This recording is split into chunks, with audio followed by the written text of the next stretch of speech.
Coram Deo Church Bible Reading Plans. Read the Bible in a year. January 10th.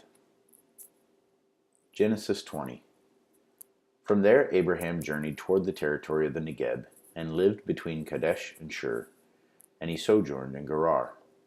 And Abraham said of Sarah his wife, "She is my sister." And Abimelech king of Gerar sent and took Sarah. But God came to Abimelech in a dream by night, and said to him, "Behold, you are a dead man because of the woman whom you have taken, for she is a man's wife." Now Abimelech had not approached her. So he said to the Lord, "Lord, will you kill an innocent people? Did he not himself say to me, 'She is my sister'? And she herself said, 'He is my brother.' In the integrity of my heart and the innocence of my hands I have done this." Then God said to him in the dream, "Yes, I know that you have done this in the integrity of your heart, and it was I who kept you from sinning against me. Therefore I did not let you touch her. Now then, return the man's wife, for he is a prophet, so that he will pray for you, and you shall live. But if you do not return her, know that you shall surely die, you and all who are yours." So Abimelech rose early in the morning, and called all his servants, and told them all these things. And the men were very much afraid. Then Abimelech called Abraham, and said to him, "What have you done to us? And how have I sinned against you, that you have brought on me and my kingdom a great sin? You have done to me things that ought not to be done." And Abimelech said to Abraham, "What did you see, that you did this thing?" Abraham said, "I did it because I thought, 'There is no fear of God at all in this place, and they will kill me because of my wife.' Besides, she is indeed my sister, the daughter of my father, though not the daughter of my mother, and she became my wife. And when God caused me to wander from my father's house, I said to her, 'This is the kindness you must do me. At every place to which we come, say of me, he is my brother.' Then Abimelech took sheep and oxen, and male servants and female servants, and gave them to Abraham, and returned Sarah his wife to him. And Abimelech said, 'Behold, my land is before you. Dwell where it pleases you.' To Sarah he said, 'Behold, I have given your brother 1,000 pieces of silver. It is a sign of your innocence in the eyes of all who are with you, and before everyone you are vindicated.' Then Abraham prayed to God, and God healed Abimelech, and also healed his wife and female slaves, so that they bore children. For the Lord had closed all the wombs of the house of Abimelech because of Sarah, Abraham's wife. Genesis 21. The Lord visited Sarah, as he had said, and the Lord did to Sarah as he had promised. And Sarah conceived and bore Abraham a son in his old age at the time of which God had spoken to him. Abraham called the name of his son who was born to him, who Sarah bore him, Isaac. And Abraham circumcised his son Isaac when he was 8 days old, as God had commanded him. Abraham was 100 years old when his son Isaac was born to him. And Sarah said, "God has made laughter for me. Everyone who hears will laugh over me." And she said, "Who would have said to Abraham that Sarah would nurse children? Yet I have borne him a son in his old age." And the child grew and was weaned, and Abraham made a great feast on the day that Isaac was weaned. But Sarah saw the son of Hagar the Egyptian, whom she had borne to Abraham, laughing. So she said to Abraham, "Cast out this slave woman with her son, for the son of this slave woman shall not be heir with my son Isaac." And the thing was very displeasing to Abraham on account of his son. But God said to Abraham, "Be not displeased because of the boy and because of your slave woman. Whatever Sarah says to you, do as she tells you, for through Isaac shall your offspring be named. And I will make a nation of the son of the slave woman also, because he is your offspring." So Abraham rose early in the morning, and took bread and a skin of water, and gave it to Hagar, putting it on her shoulder along with the child, and sent her away. And she departed and wandered in the wilderness of Beersheba. When the water in the skin was gone, she put the child under one of the bushes.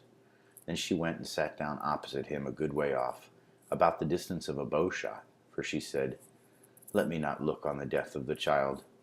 And as she sat opposite him, she lifted up her voice and wept. And God heard the voice of the boy, and the angel of God called to Hagar from heaven and said to her, "What troubles you, Hagar? Fear not, for God has heard the voice of the boy where he is.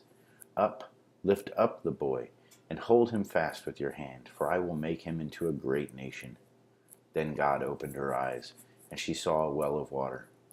And she went and filled the skin with water, and gave the boy a drink. And God was with the boy, and he grew up. He lived in the wilderness and became an expert with the bow. He lived in the wilderness of Paran, and his mother took a wife for him from the land of Egypt. At that time, Abimelech and Phicol, the commander of his army, said to Abraham, "God is with you in all that you do. Now therefore swear to me here by God that you will not deal falsely with me or with my descendants or with my posterity, but as I have dealt kindly with you, so will you deal with me and with the land where you have sojourned." And Abraham said, "I will swear."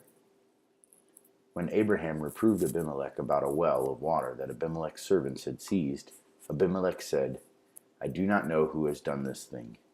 You did not tell me, and I have not heard of it until today." So Abraham took sheep and oxen and gave them to Abimelech, and the two men made a covenant. Abraham set 7 ewe lambs off the flock apart. And Abimelech said to Abraham, "What is the meaning of these 7 ewe lambs that you have set apart?" He said, "These 7 ewe lambs you will take from my hand, that this may be a witness for me that I dug this well." Therefore that place was called Beersheba, because there both of them swore an oath. So they made a covenant at Beersheba. Then Abimelech and Phicol, the commander of his army, rose up and returned to the land of the Philistines. Abraham planted a tamarisk tree in Beersheba and called there on the name of the Lord, the everlasting God. And Abraham sojourned many days in the land of the Philistines. Psalm 10. Why do you hide yourself? Why, O Lord, do you stand far away? Why do you hide yourself in times of trouble? In arrogance the wicked hotly pursue the poor. Let them be caught in the schemes that they have devised. For the wicked boasts of the desires of his soul, and the one greedy for gain curses and renounces the Lord. In the pride of his face the wicked does not seek him. All his thoughts are, "There is no God." His ways prosper at all times. Your judgments are on high, out of his sight. As for all his foes, he puffs at them. He says in his heart, "I shall not be moved. Throughout all generations I shall not meet adversity." His mouth is filled with cursing and deceit and oppression. Under his tongue are mischief and iniquity. He sits in ambush in the villages. In hiding places he murders the innocent. His eyes stealthily watch for the helpless. He lurks in ambush like a lion in his thicket. He lurks that he may seize the poor. He seizes the poor when he draws him into his net. The helpless are crushed, sink down, and fall by his might. He says in his heart, "God has forgotten. He has hidden his face. He will never see it." Arise, O Lord. O God, lift up your hand. Forget not the afflicted. Why does the wicked renounce God and say in his heart, "You will not call to account"? But you do see, for you note mischief and vexation, that you may take it into your hands. To you the helpless commits himself. You have been the helper of the fatherless.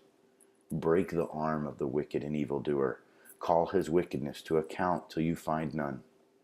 The Lord is king forever and ever. The nations perish from his land. O Lord, you hear the desire of the afflicted. You will strengthen their heart. You will incline your ear to do justice to the fatherless and the oppressed, so that man who is of the earth may strike terror no more. Matthew 12. At that time Jesus went through the grain fields on the Sabbath. His disciples were hungry, and they began to pluck heads of grain and to eat. But when the Pharisees saw it, they said to him, "Look, your disciples are doing what is not lawful to do on the Sabbath." He said to them, "Have you not read what David did when he was hungry, and those who were with him? How he entered the house of God and ate the bread of the presence, which it was not lawful for him to eat, nor for those who were with him, but only for the priests? Or have you not read in the law how on the Sabbath the priests in the temple profane the Sabbath and are guiltless? I tell you, something greater than the temple is here. And if you had known what this means, 'I desire mercy and not sacrifice,' you would not have condemned the guiltless, for the Son of Man is Lord of the Sabbath." He went on from there and entered their synagogue, and a man was there with a withered hand, and they asked him, "Is it lawful to heal on the Sabbath?" So that they might accuse him, he said to them, "Which one of you who has a sheep, if it falls into a pit on the Sabbath, will not take hold of it and lift it out? Of how much more value is a man than a sheep? So it is lawful to do good on the Sabbath." Then he said to the man, "Stretch out your hand." And the man stretched it out, and it was restored, healthy like the other. But the Pharisees went out and conspired against him, how to destroy him.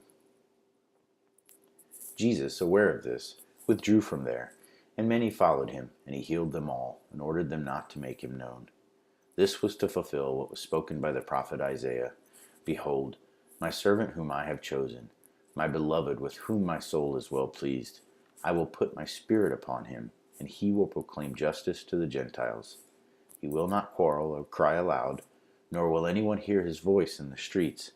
A bruised reed he will not break, and a smoldering wick he will not quench, till he brings justice to victory, and in his name the Gentiles will hope."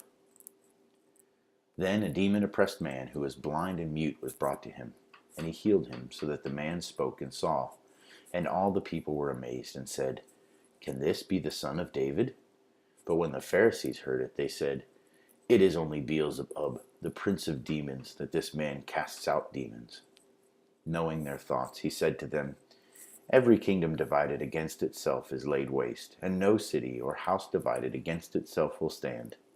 And if Satan casts out Satan, he is divided against himself. How then will his kingdom stand?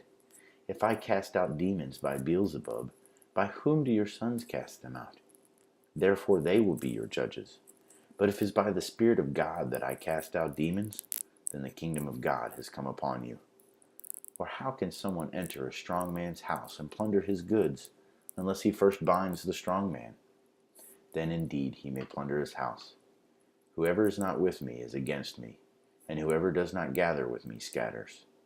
Therefore I tell you, every sin and blasphemy will be forgiven people, but the blasphemy against the Spirit will not be forgiven. And whoever speaks a word against the Son of Man will be forgiven, but whoever speaks against the Holy Spirit will not be forgiven, either in this age or in the age to come. Either make the tree good, and its fruit good, or make the tree bad, and its fruit bad, for the tree is known by its fruit. You brood of vipers, how can you speak good when you are evil? For out of the abundance of the heart the mouth speaks.